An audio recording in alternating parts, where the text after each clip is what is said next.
In most countries, farmers really have a hard time getting finance from banks. Usually banks are quite reluctant to give credits on the basis of the cash flow of farmers because they find that too risky.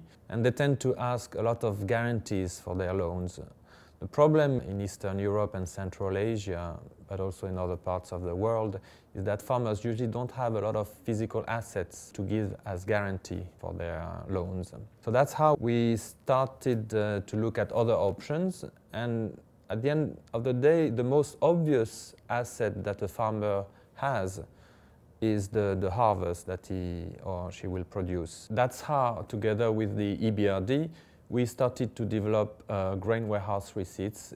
To put it in a simple way, a grain warehouse receipt is a document that a farmer would obtain from a warehouse, usually licensed by the government, where the farmer has deposited his harvest. It's usually grain, but it can be another commodity. With this receipt, the farmer has the possibility to go and see a bank and obtain credit, because the bank will use the warehouse receipt as a guarantee for the credit. The idea behind that is that if the farmer has a problem to repay his loan, the bank will be able to directly access the commodity that is deposited and sell it on its behalf and then recover the loan.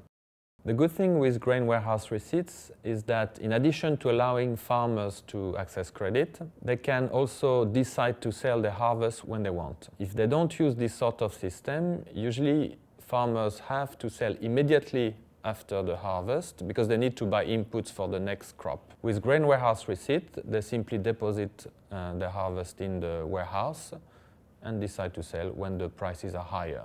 What is important with grain warehouse receipts is that they inspire confidence, especially with the creditors.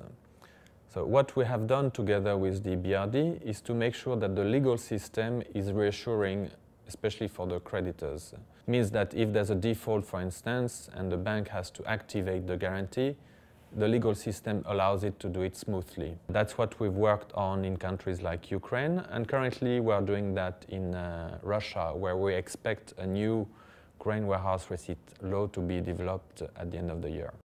Another important aspect is to make sure that all market participants are aware of this new instrument. We are spending quite a lot of time informing farmers, traders that can also use grain warehouse receipts, and also obviously bankers, and explain what this instrument is.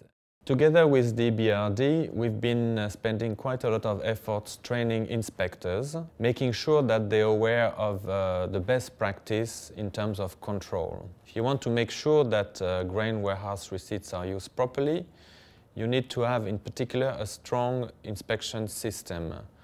In a way, the creditors, the banks, have to be sure that at any time the commodities that appear on the receipts are in fact present in the warehouses with the right quality. Just to give an example, we've recently brought a group of Serbian inspectors to the United States so that they get acquainted with the inspection methods used in America.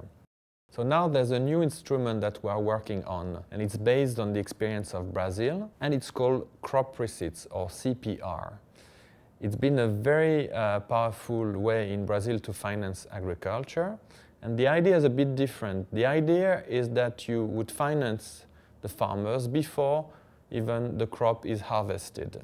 Altogether, we hope that by allowing farmers to use their crop as collateral either before or after harvest, they will have more options to finance their business.